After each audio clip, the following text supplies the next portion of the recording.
बिस्मिल्लाहिर्रहमानिर्रहीम। अस्सलाम वालेकुम स्टूडेंट्स। इस वीडियो में हम अपना कन्वोल्यूशन, इसकी स्टेटमेंट और इसके अलावा इसका जो है एक थ्योरम करेंगे। तो चलें स्टार्ट करते हैं। बिस्मिल्लाहिर्रहमानिर्रहीम। डेफिनेशन देखें। If f of x and g of x are function of x, अगर ये दोनों हमारे पास एक्स के फंक्शन है जो कि किस पे डिफाइन है, इस इंटरवल पे डिफाइन है, and their convolution denoted by, तो इनके कन्वोल्यूशन को कैसे डिनोट किया हुआ है, एफ स्टेरिक जी से, इज डिफाइंड एज, जो कि किसके इक्वल है, 1/√2 pi integration f of eta g of x minus eta d eta के। इसके अंदर जो फर्स्ट फंक्शन है वो ईटा में है और जो सेकंड है वो किस में है, एक्स माइनस ईटा में है। अब देखें, अब ये याद कैसे रहेगा कि कौन सा फंक्शन ईटा में है, कौन सा एक्स माइनस ईटा में है। हम ऐसे भी तो लिख सकते हैं ना, जी को हम लिख दें ईटा में और एफ को लिख दें एक्स माइनस ईटा में, ऐसे भी तो कर सकते हैं ना। तो उसके लिए हमें प्रूफ करना पड़ेगा कि जो हमारे पास एफ स्टेरिक जी है वो किसके इक्वल है, जी स्टेरिक एफ के इक्वल है। अगर हमने ये प्रूफ कर दिया, दोनों इक्वल साइड्स प्रूफ कर दी, फिर चाहे पहला फंक्शन ईटा में लिखें चाहे फिर दूसरा फंक्शन ईटा में लिखें। तो आप देखें, सबसे पहले इसको प्रूफ करने के लिए वी कंसीडर, हम जानते हैं कि जो एफ स्टेरिक जी है वो किसके इक्वल है, 1/√2 पाई इंटीग्रेशन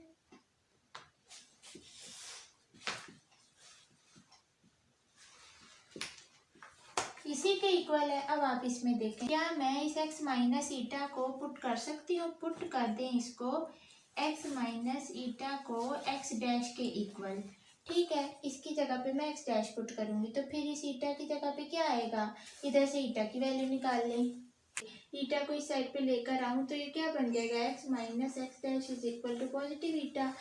इधर ईटा की जगह पे क्या पुट करेंगे, x माइनस एक्स डैश, इसको भी x डैश में लिखेंगे तो फिर इसका हम क्या कर लेंगे, डिफरेंशियल कर लेंगे। अब यहाँ पे ये जो x है ना, ये एज अ कॉन्स्टेंट ट्रीट होगा और ये दोनों वेरिएबल, तो फिर क्या हो जाएगा, कॉन्स्टेंट अगर हम करेंगे तो इसका डिफरेंशियल क्या हो जाएगा, 0 हो जाएगा।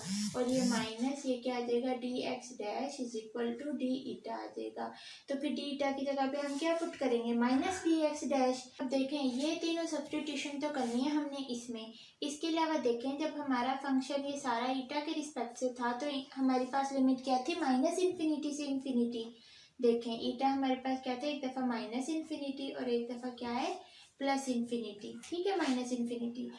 अब हम अपने फंक्शन को किस में चेंज कर रहे हैं, एक्स डैश में ना, मतलब हम एक्स माइनस ईटा को क्या पुट कर रहे हैं, एक्स डैश पुट कर रहे हैं। यहाँ पे लिखते हैं एक्स माइनस ईटा को क्या पुट कर रहे हैं, एक्स डैश। तो यहाँ पे ईटा हमारे पास क्या है, इन्फिनिटी है, x minus infinity is equal to x dash हो जाएगा। और ये क्या हो जाएगा, यहाँ पे ईटा हमारे पास माइनस इन्फिनिटी है तो ये minus infinity is equal to x dash. तो ये माइनस माइनस प्लस होता है, ठीक है, और is equal to x dash. X के अंदर इन्फिनिटी ऐड हो तो क्या आता है, इन्फिनिटी आता है ना, infinity is equal to x dash हो जाएगा। और ये हमारे पास क्या हो जाएगा, देखिए एक्स में से कोई चीज़ माइनस करें ना, इन्फिनिटी अगर माइनस हो तो वो क्या आता है, माइनस इन्फिनिटी आता है। तो एक्स डैश हमारे पास माइनस इन्फिनिटी आ गया और एक्स यहाँ पे हमारे पास अब लिमिट कैसे चेंज हो गया, इन्फिनिटी टू माइनस इन्फिनिटी। तो जब हमने इस पूरे फंक्शन को एक्स डैश में चेंज कर लिया तो उसके हिसाब से हमारी लिमिट्स अब क्या हो जाएंगी, इन्फिनिटी से माइनस इन्फिनिटी हो जाएंगी। तो फिर अब देखें क्या बनेगा, f asterisk g is equal to 1/√2 pi integration minus infinity से इन्फिनिटी एफ ऑफ ईटा की जगह पे क्या पुट करेंगे, एक्स माइनस एक्स डैश, ये मैंने पुट किया। और जी ऑफ एक्स माइनस ईटा की जगह पे देखें एक्स डैश को पुट करना है हमने, एक्स डैश को पुट कर दिया, डी ईटा की जगह पे माइनस डी एक्स डैश को पुट कर दिया तो ये डी एक्स डैश लिखा और इसका जो माइनस है वो मैंने बाहर निकाल के लिख दिया। अब देखें, यहाँ हमारे पास ईटा में था फंक्शन तो लिमिट्स ये थी, उसके बाद जब हमने एक्स डैश में चेंज किया तो लिमिट्स क्या हो गई, इन्फिनिटी से माइनस इन्फिनिटी हो गई। तो ये पॉजिटिव इन्फिनिटी से माइनस इन्फिनिटी हो जाएगा। ये बात समझ आइए। तो अब देखें, ठीक है, इन्फिनिटी हो जाएगा। अब देखें नेक्स्ट स्टेप में जब मैं फिर से इस लिमिट्स को चेंज करूंगी, माइनस इन्फिनिटी से इन्फिनिटी करूंगी तो ये माइनस साइन प्लस हो जाएगा, तो वही काम करने लगे हैं। ये क्या हो जाएगी, लिमिट माइनस इन्फिनिटी से इन्फिनिटी हो जाएगी। और देखें, जी ऑफ एक्स डैश को मैं पहले लिख दूँ उसको बाद में लिख दूँ, कोई फ़र्क नहीं पड़ेगा। तो x माइनस एक्स डैश को बाद में लिख लिया और डी एक्स डैश आगे लिखा। और बाय डेफिनेशन इस सारी चीज़ को हम ऐसे लिख सकते हैं जी स्टैटिक एफ। तो यहाँ से हमारा प्रूफ हो गया कि जो स्टैटिक जी है वो हमारे पास इसके इक्वल है। देखिए हमने स्टैटिक जी इसी के इक्वल पढ़ा था ना, 1/√2 पाई इंटीग्रेशन। कहा था मैंने कि फर्स्ट फंक्शन को हम ईटा में लिखते हैं और सेकंड को किस में लिखते हैं, एक्स माइनस ईटा में। तो इसके अकॉर्डिंग देखें, फर्स्ट फंक्शन एक्स डैश में है तो जी आ गया, सेकंड के एक्स माइनस एक्स डैश में है तो एफ आ गया। तो ये जी स्टैटिक एफ। अब यहाँ से हमें क्या पता चला कि f static g is equal to g static f. इसका मतलब ये हुआ कि चाहे फर्स्ट फंक्शन को लिखें एक्स डैश में, चाहे सेकंड को लिखें, कोई फर्क नहीं पड़ता। मतलब हम इस फंक्शन को ना ऐसे भी लिख सकते हैं, integration g of x minus x dash f of x dash, ऐसे भी लिख सकते हैं, कोई मसला नहीं। ठीक है, जब दोनों आपस में इक्वल है तो जैसे मर्जी लिखो, कोई फर्क नहीं पड़ता। ये जो हमारे पास होता है ना एफ स्टैटिक जी स्टैटिक एच, ये भी हमारे पास, इसको भी हम प्रूफ कर सकते हैं कि हमारे पास एफ स्टैटिक जी मतलब ये एसोसिएटिव प्रॉपर्टी भी इस पे होल्ड करती है। तो ये हमारे पास दोनों साइड्स इक्वल होती हैं। इसके अलावा जो आपके पास डिस्ट्रीब्यूटिव लॉ होता है एफ स्टैटिक जी प्लस एच, इस तरह से हो तो ये किसके इक्वल प्रूफ कर सकते हैं, एफ स्टैटिक जी के प्लस एफ स्टैटिक एच के। तो आप इन दोनों को भी इस तरह से प्रूफ कर सकते हैं। नेक्स्ट अब हम इसका एक इम्पोर्टेंट थ्योरम देख लेते हैं, कन्वोल्यूशन थ्योरम। तो नेक्स्ट देखें कन्वोल्यूशन थ्योरम, इसका प्रूफ भी हम कर लेते हैं। If f of k and g of k are Fourier transform of f of x and g of x, क्या कह रहे हैं कि अगर ये दोनों फोरियर ट्रांसफॉर्म हो किसके, उन दो फंक्शंस के, देन हम इस तरह से डिफाइन करते हैं कि Fourier transform of F static जी किसके इक्वल होता है, एफ ऑफ के जी ऑफ के इक्वल होता है। और इसको कैसे लिख सकते हैं, अगर इस फोरियर इधर जाएगा तो फोरियर इन्वर्स हो जाएगा इन फंक्शंस का, तो वो हमारे पास किसके इक्वल आएगा, एफ स्टैटिक जी के इक्वल आएगा। अगर आप इस पे कोई एक्स वेरिएबल मल्टीप्लाई करवा दें तो आपके पास f of x static g of x आ जाएगा।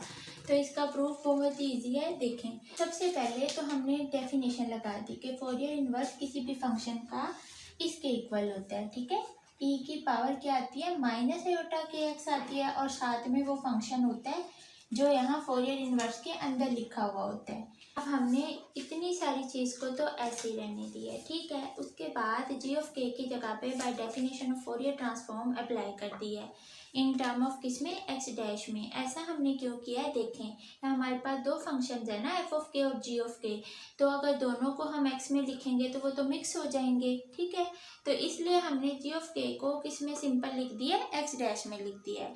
ये देखें, आप इधर से देख सकते हैं, हमने डेफिनेशन पढ़ी है कि जो फोरियर ट्रांसफॉर्म है एफ ऑफ के वो किसके इक्वल होता है, 1/√2 पाई इंटीग्रेशन ई की पावर एयोटा के x F of x D x. इसके अंदर हमारे पास ये जो फंक्शन है ना एफ ऑफ के, ये क्या है, फोरियर ट्रांसफॉर्म है किसका, इस स्मॉल एफ ऑफ एक्स का। और ये जो स्मॉल एफ ऑफ एक्स है वो ये बेसिकली क्या है, इनवर्स फोरियर ट्रांसफॉर्म है किसका, एफ ऑफ के का। तो जिसको हम किस तरह से लिखेंगे, इस तरह से, एफ ऑफ एक्स हमारे पास इसके इक्वल है। तो यहाँ भी हमने सेम काम किया, अगर इस एफ की जगह पे जी ऑफ के रिप्लेस कर दो तो यही फॉर्मूला बनेगा। तो इसी को तो हमने यहाँ लिखा है किसमें, in term of x dash में। क्यों, क्योंकि ताकि ये दोनों मिक्स ना हो। नेक्स्ट देखें, 1/√2 पाई और ये इंटीग्रेशन का साइन बाहर ऐसे ही, इसकी ई की पावर इस एक्सपोनेंशियल को और इसको, इनकी पावर्स को हम ऐड नहीं कर सकते, तो वही काम किया है।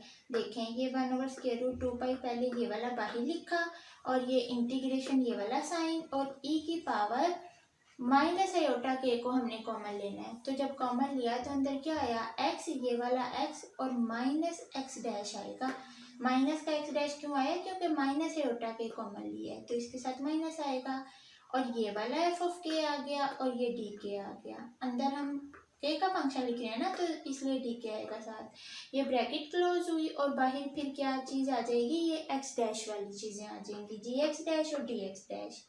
अब नेक्स्ट देखें, जो ब्रैकेट में सारी चीज़ है इसको हम ऐसे लिख सकते हैं, मतलब ये हमारे पास किसके इक्वल है, F of x minus x dash के इक्वल है। कैसे, ये फॉर्मूलाज देखें। मैंने क्या कहा है कि ये फोरियर है, फोरियर ट्रांसफॉर्म है एफ ऑफ एक्स का, और एफ ऑफ एक्स क्या है, फोरियर इनवर्स है इस एफ ऑफ के का, जिसको हमने डिनोट ऐसे किया हुआ है नीचे। अगर यहाँ x है तो फिर यहाँ क्या है, x है, और f ऑफ के डी ऑफ के है साथ। तो यहाँ सिंपल क्या है हमारे पास, x माइनस एक्स डैश है ना, तो फिर हमारे पास ये ब्रैकेट वाला किसका फॉर्मूला बन जाएगा, f of x minus x dash का। तो नेक्स्ट देखें, लास्ट स्टेप ऐसे ही लिखा रहने दिया। By definition of Fourier transform हमने क्या किया, इस ब्रैकेट वाली चीज़ की जगह पे f of x minus x dash put कर दिया। तो नेक्स्ट स्टेप में ये देखें, इसके बाद ना, इसके बाद ये वाला स्टेप है, ठीक है। तो उसके बाद देखें, ये लेफ्ट हैंड साइड तो ऐसे ही इज इक्वल टू ये वाली सारी चीज़ भी ऐसे ही, इस सारी ब्रैकेट वाली चीज़ की जगह पे f of x minus x dash लिख दिया, और g of x dash D x dash. अब आप देख रहे हो ये सारा फंक्शन किस में है, x डैश में है। और अभी हमने पढ़ा है कि हमारे पास क्या होता है, हमने पढ़ा है ना अभी प्रूफ किया, asterisk g is equal to g asterisk f होता है। तो वही काम हमें यहाँ करेंगे। तो देखें, लेफ्ट हैंड साइड तो ऐसे ही रहने देंगे, ये वाली सारी चीज़ की जगह पे मैं लिख सकती हूँ f स्टेरिक g। क्यों, क्योंकि इसमें फर्स्ट फंक्शन इन 2 वेरिएबल्स में लिखा हुआ है और सेकंड फंक्शन 1 वेरिएबल में, तो इसको मैं f स्टेरिक g लिख सकती हूँ। हैंड्स आपके पास देखें, Fourier inverse of this function f asterisk g के इक्वल आ गई। इसके अलावा अगर आप इस पे x वेरिएबल इसके साथ मल्टीप्लाई करवाएं, ठीक है, इस तरह से इसको ब्रैकेट में करके x वेरिएबल के साथ मल्टीप्लाई करवाएं, तो ये किसके इक्वल आ जाएगा, ये इक्वल आ जाएगा फिर हमारे पास f of x asterisk g of x के, ठीक है। तो यही तो हमने प्रूफ करना था। देख लें ऊपर हमारे पास फोरियर इनवर्स जो है इस फंक्शंस का वो किसके इक्वल है, इसके इक्वल है। या फिर आप इसको अगर फोरियर को इधर लेकर आएंगे तो हमारे पास ये चीज़ आ जाएगी कि Fourier of f asterisk g जो है वो हमारे पास किसके इक्वल प्रूफ हो जाएगा, इसके। तो ये इसका प्रूफ था। नेक्स्ट इंशाल्लाह फिर हम फर्दर पढ़ेंगे। अस्सलाम वालेकुम व रहमतुल्लाहि व बरकातहू।